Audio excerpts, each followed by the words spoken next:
friends, happy Easter! Thank you so much for choosing to spend some time with me today. If you're new here, hi, my name is Jenny. I talk about true crime cases that vary from serial killers to unsolved murders, and in the future there'll be some white collar crime and true crime book recommendations, that sort of thing. So today's case is a hugely high profile case here in New Zealand, and I'm kind of doing a bit of a series at the moment covering a lot of New Zealand's most infamous cases. So last week I covered Helen Milner, the Black Widow. I have another very high profile case coming next week, and this week we are talking about one that kind of set a precedent in New Zealand and really actually changed a lot of New Zealand's history. So today's story begins 27 kilometres north of Dunedin, and I'm so sorry that so many of our cases happen to be in the South Island. I don't know why that is, but it just is. So tucked away in the mouth of the Otago harbour, you will find a small seaside town called Aramoana. Now there are only 9 streets in Aramoana, so it's a pretty small little village. Aramoana, which roughly translates to pathway to the sea, has only about 260 residents, so it is very small and tight-knit. It's super remote. There's no shops, there's no traffic lights, there's no hotels or even a local police station. But anyway, by the late 20th century, Aramoana was home to all kinds of people. A lot of them were townies who were just trying to get away from the big smoke and kind of change their life by living a bit more slow-paced. Others were families who wanted to raise their children in more of a tight-knit community-style environment, and some just wanted to change it up and live a more peaceful life. However, this lovely, quiet, tranquil pathway to the sea will forever be synonymous with one of New Zealand's most heinous and infamous crimes to take place in our history. So today we are talking about the Aramoana Massacre. David Malcolm Gray, who was 33 years old, was born on November 20th, 1956 in Dunedin, New Zealand, but he was raised in Port Chalmers. His father, David Francis, worked in a manufacturing company, and his mother, Mary Elizabeth,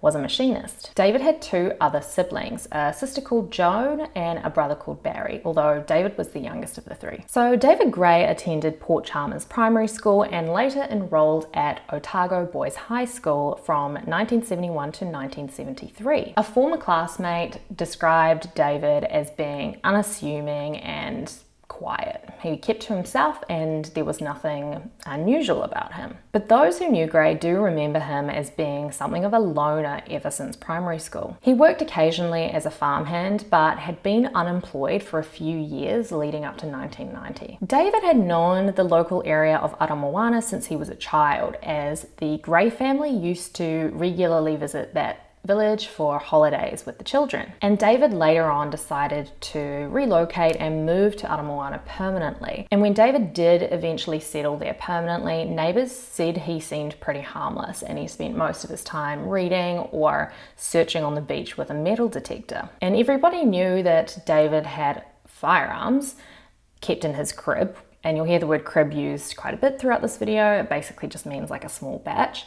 But owning guns was not unusual in this village. People used to have guns to shoot possums and rabbits all the time. And it was also known that David was very interested in war, and he used to read the Soldier of Fortunes magazine religiously. Apparently he'd even been to Greece to see where his father had fought in the Second World War. Just pretty cool. Most days, David would ride his 10-speed bike into the Port Chalmers shopping centre for supplies, and it was said that apparently he had quite a few enemies in the town. Now, over time, David became more and more of a recluse. Apparently, he really kept to himself, he shunned human contact, and residents said that he dressed like an army soldier, like all the time, which is quite suspicious, really. It's a bit unusual if you don't actually work in the army. So it's not that surprising that neighbours described him as being a bit different and strange. In fact, some residents said that their parents forbade them from going anywhere near David when they were children because they felt that he made them really uncomfortable and they didn't think he was that safe, even though he hadn't done anything necessarily, but he just had this vibe, you know. So no one really liked him or had much to do with him, but he didn't really help his case, if you know what I mean. Apparently he used to wander around the local township a lot, but he was always alone and he was never interested in having any company or making friends or getting to know anyone. Apparently, like, if you were walking down the street at the same time as him, like coming in opposite directions, he'd actually cross the road to avoid people. So that's quite extreme. I almost feel sorry for him, but not really, because he's terrible. Now, although David Gray was not known to have a violent history and he had no police record, the year of the attack, a local bookshop owner in Dunedin had actually reported Gray to the police for threatening his staff. And apparently David came in twice to the store that year to threaten certain staff members who had peeved him off. And on the second occasion, he actually bought a shotgun or a high-powered rifle and put it on the desk to like threaten him, to let him know that, you know, he meant business. And just so you guys know, that would be super unusual in New Zealand at any time, let alone back in the 90s, because nobody in New Zealand owns a gun. Like, if you own a gun, it's really hard to get a license to own one. People literally only own them to go shooting. You have to be registered. I think my parents maybe have one, like a hunting rifle, but it's always locked away in a cabinet. Like, you do not see guns out and about ever. It's so unusual. So if somebody came in and like lay a shotgun out in front of you on the table, that is a huge deal. Like, it might as well be a bomb, honestly. So anyway, when the bookshop owner later heard what had happened, that there was an unnamed gunman, which we'll talk about in a minute, apparently he just immediately knew that it was David Gray. Apparently this guy had known David for 8 years prior to the events that took place, and he had seen his mental health decline over that time. He said that he kind of thought that David was this loner who had this huge chip on his shoulder and felt like he'd been dealt a really raw deal in life, which I get, you know, but a lot of us have had struggles and we just talk to a therapist, you know. But it said that David's mental health started to like rapidly decline when his mother died, and he was living with his mother at the time, and she died the year leading up to the events that took place. Apparently just a week before the attack, David wrote to a Christchurch gun dealer asking if he could buy a magazine for an AK-47 assault rifle, which again, I don't even know why those were available to purchase even then, but I digress. Apparently David was also inquiring about the cost of some .22 ammunition, and the manager of the gun shop said that he didn't question this at the time, and I guess you wouldn't, like, you literally run a gun shop, this is your job, but like later he came to view that letter and those requests in a very different light. Apparently when he first read the letter, he thought that David was actually an idiot, that it came across like he wasn't that intelligent, but he said that looking back, he now views it as though David was actually just like a highly unstable man and wasn't functioning like a normal person. And so all of David's simmering resentment and paranoia and tension finally came to a head on the 13th of November 1990. So on the morning of the 13th of November, David travelled into Dunedin City. There he visited a bank where he angrily objected to a $2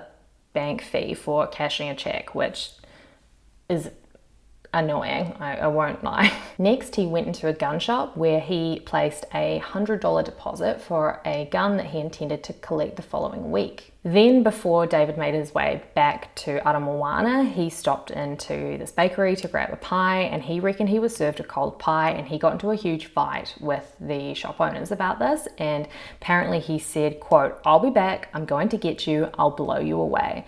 Then, of course, unsurprisingly, they asked him to leave. Now, what happened in the hours after this confrontation at the bakery when David arrived back in Aramoana, we don't really know, but we do know that the events of that evening kicked off at around 7:30 p.m.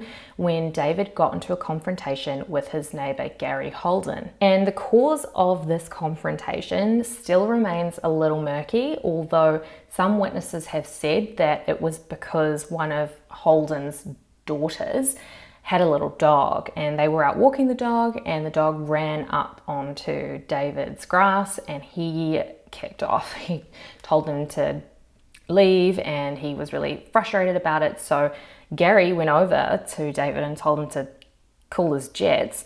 Like, it's not that big of a deal. And for whatever reason, this was just the straw that broke the camel's back for David. After this confrontation took place, Gray went into his house where he retrieved a Norinco AK-47 assault rifle.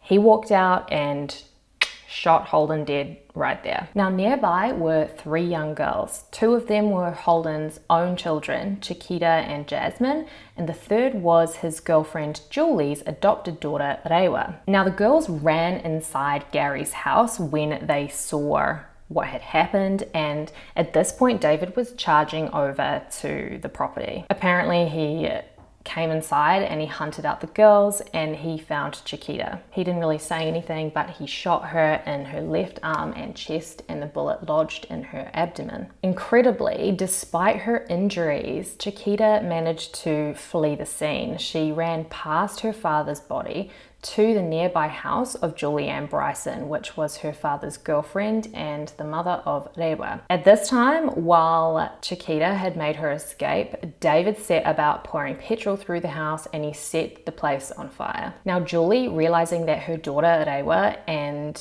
Jasmine were still inside Gary's house, drove her van there with Chiquita in the back in an attempt to save them.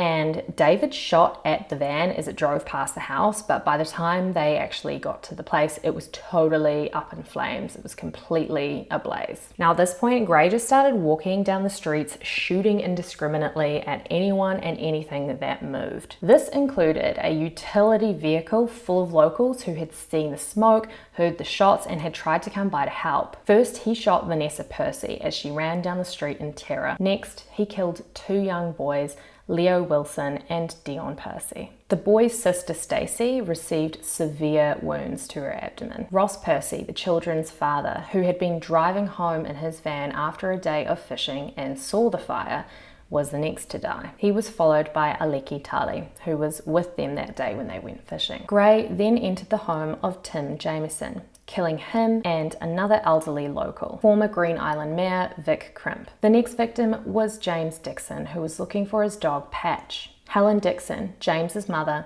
and neighbor Chris Cole went out into the street to see what the noise was. Gray shot at both of them, wounding Cole and forcing Helen to dive for cover. Helen had recently received a hip replacement and she was unable to walk without assistance, so she pulled herself along in a ditch on her stomach by her hands and feet until she was able to make it into a phone booth to call for help. Then she incredibly crawled back to Cole, who was very injured at this point, to tell him that help was coming. Now, Helen must have been waiting a while because she sat there with Cole and waited for a bit before actually going back to her house again to phone 111 again.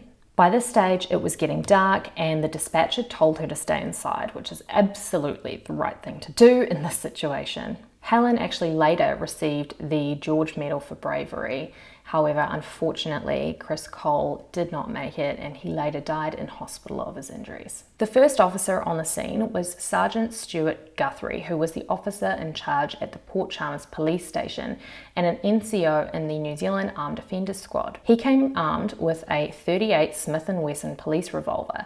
And New Zealand police don't actually carry firearms with them. They usually have like tasers or pepper spray or something. So he enlisted the help of Constable Russell Anderson, who had arrived a short time earlier with the fire service. He gave Anderson a rifle that actually belonged to a local resident. So this is the thing, I imagine that back then, if you were an officer and you had to respond to a live shooting like this, that if you aren't carrying weapons, which they don't, which is good, the process of getting approval to get them, and even, I don't even know if the Port Chalmers police station would have even had firearms there, but it's not a huge surprise to me that it wasn't like immediately accessible for the police at that time. So at this point, it's getting dark and the pair moved through town, kind of under the cover of darkness.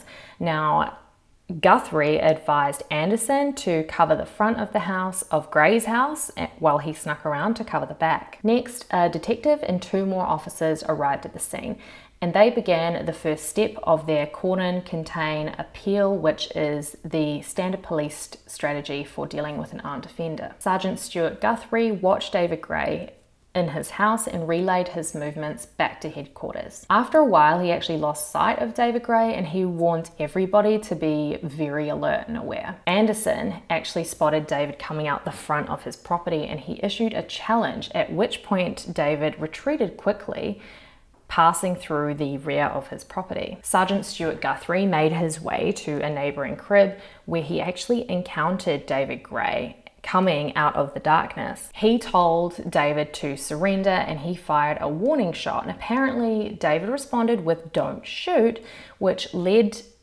Guthrie to believe that he was surrendering. However, the second that Guthrie let his guard down, David started firing several rounds, and one of them unfortunately hit Guthrie in the head and killed him instantly. Minutes later, the Dunedin branch of the Armed Offenders Squad swarmed the scene and started cordoning off the township of Aramoana. And in fact, Armed Offender Squad units from all over the country were actually called in to support as well. The situation was considered highly dangerous because obviously David was erratic, he showed no signs of surrendering, and apparently he had a scoped rifle, which made it even more dangerous for shooting, long shots. Commissioner of Police John Jameson authorised the Special Tactics Group to assemble from all across New Zealand and travel down to Dunedin to locate David Gray. Interestingly, they were unable to get transport with the Air Force and ended up taking an early morning business flight on the 14th of November. And because they were fully loaded with firearms, they brought Heckler & Koch MP5 submachine guns. They unsurprisingly had a few issues getting those firearms onto the plane. Also on this commercial flight were the Minister of Police, John Banks, the Commissioner, and Julie Holden, who described Aramoana to the Special Tactics Group. Once the group arrived, there were a swarm of reporters waiting to greet them at the airport, which is not a big surprise because a story like this in little old sleepy New Zealand would have been a huge shock to the country. And I do know this because we had another horrific event happen a few years ago, which I'll mention later, and it stopped the nation when it did. So the Special Tactics Group caught a bus to Port Chalmers, and apparently the drive was very slow because the roads were completely clogged with vehicles. Aramoana was closed off in every possible direction, and you can imagine between reporters and rubberneckers and, the like, more police, it would have been a slow going. So once the Special Tactics Group actually arrived in Aramoana, the Air Force met them there. It seems that they had been attending other rescue missions over the last couple of days, and so the Special Tactics Group boarded onto the helicopter and they flew over the top of the town to kind of gauge the situation and see if they could spot any movement anywhere. So after they had gotten a bit of the lay of the land, the Armed Offenders Squad set out into 2 separate groups and were given express instructions to shoot him if he had a weapon. However, at this time, while this was all going on, David Gray had actually eaten some food and fallen asleep. So he was fast asleep when all of this was going on. And he was having no trouble sleeping, apparently, after everything he had just done and everybody he had killed and hurt the night before. And as the Special Tactics Group made their way to Gray's house, they were just passing dropped bodies on the street, which is just a hideous thought, honestly, especially for such a small town. So they were clearing all the neighbors' houses as they went, and then they actually arrived at Gray's house and threw a stun grenade into it and tear gas. The stun grenade blew out the windows and then they kicked the door in, but they actually found it was empty and Gray was not there. So he was obviously taking cover somewhere else. So they kept working their way down the road and checking and clearing all other neighboring houses along the way. Can you just imagine how terrifying that must have been for residents? Like, oh my God, those who, were unharmed but were in their, keeping cover in their houses, not sure if David was just going to rock up and decide to hide out there? I can't even imagine. On their travels, they discovered Sergeant Stuart Guthrie's revolver in a garden and a woman who'd been hiding under a table for the last 20 hours. So it was a long day of searching, and after the day was almost over, they decided to check a crib that had a broken window on the outskirts of the township. The crib had large hedges at either side and a fibrillite shed at the rear of the building. The squad saw Gray briefly through a window, and then an almighty battle broke out after that. Police threw a stun grenade through the window, but it actually bounced off a mattress that Gray had put up as a barricade and landed back near the police. And police followed this by firing tear gas into the crib, and Gray responded by shooting back at them, but not actually at the police, but at the fibrillite shed, so I don't know what was in there that he was hoping to hit. So the squad just full on opened fire, and Gray was walking around inside the house, just like firing randomly in any direction, and one of these stray bullets actually hit a special tactics group officer in the ankle, which would have been very sore. So as soon as the shooting broke out, the Air Force kind of set up position overhead so they could make sure that David would not escape into any of the nearby bushes, and they could just, you know, keep an eye on him and make sure he didn't get away. And this was really important because it was starting to get dark again, and it would be a nightmare if night fell and they still hadn't caught David or he managed to escape. But then weirdly, at around 10 to 6, Gray just ran out of the house, firing from the hip, screaming, "Kill me, effing kill me." So by cop, I guess. And he actually made it several steps before he was struck down by some fire from the Special Tactics Group officers.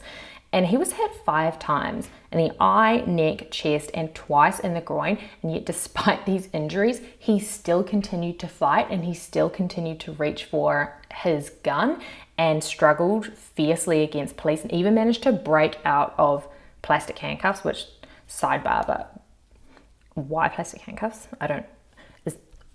Anyway, he was re-handcuffed and continued to berate police for not killing him. So that's crazy. I wonder, like, was he on meth? How?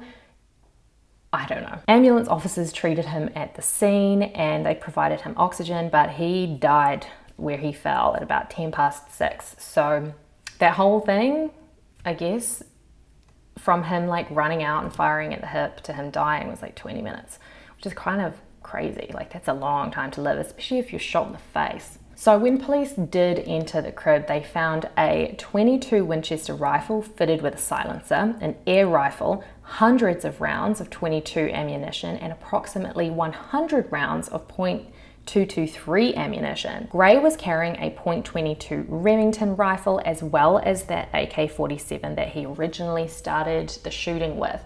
And throughout the course of this battle, police fired 50 to 60 shots, but there were a whopping 150 officers involved in the operation. Very, very, very sadly, the bodies of Rewa Bryson and Jasmine Holden were later found in the charred remains of the Holden house. And when all was said and done, 14 people, including David Gray himself, were dead. 3 days after the events at Gray's house on 27 Muri Street, his crib was intentionally burnt to the ground. They do this to prevent it being done by vandals, I believe. Same thing happened to the David Bain house, which was actually a huge mistake. But anyway, more on that in that video above. The Port Chalmers Fire Brigade attended the blaze to make sure it stayed controlled and didn't catch.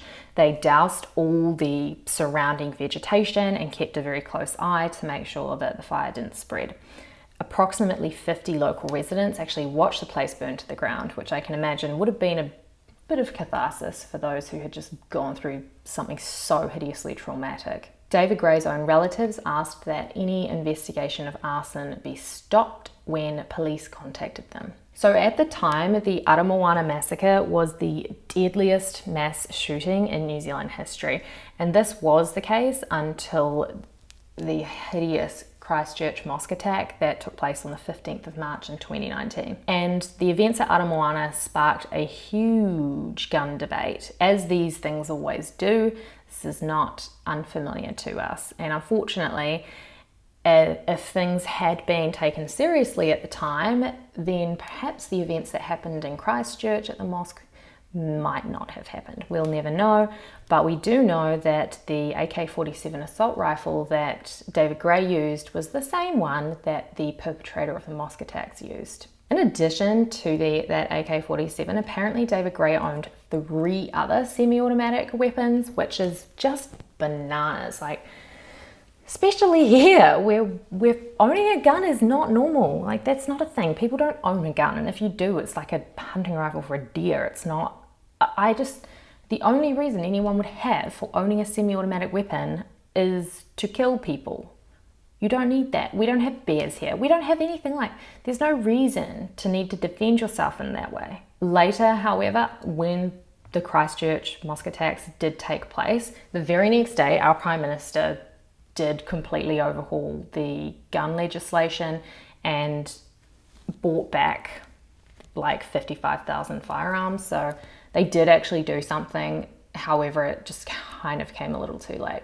In happier news, in 2018, 27 years later, Chiquita Holden, one of the young girls who survived early on in the attack, actually went on to marry Detective Stephen Vaughan, who was one of the officers attending the scene, and they got married in a low-key little surprise wedding. Apparently, they were both wounded in the incident. They survived, but they were in hospital recovering together, and I guess after you go through something like that, it is not that surprising that you connect with or make a bond with somebody who had experienced the same hideous trauma as you. So yeah, that's nice for them. And that is the case of the Aramoana Massacre, which is a nasty one. It is a nasty, nasty one. So it remains a pretty infamous story here, and unfortunately, most people in Aramoana, most of the locals don't really like to talk about it, which is unsurprising. Many people that day received bravery medals and police commendations for their efforts, and a little memorial was erected in Aramoana for those who lost their lives during the attacks. Yeah, I don't know what it is about the South Island. I don't know what it is. There are just some horrible things that have happened down there, actually.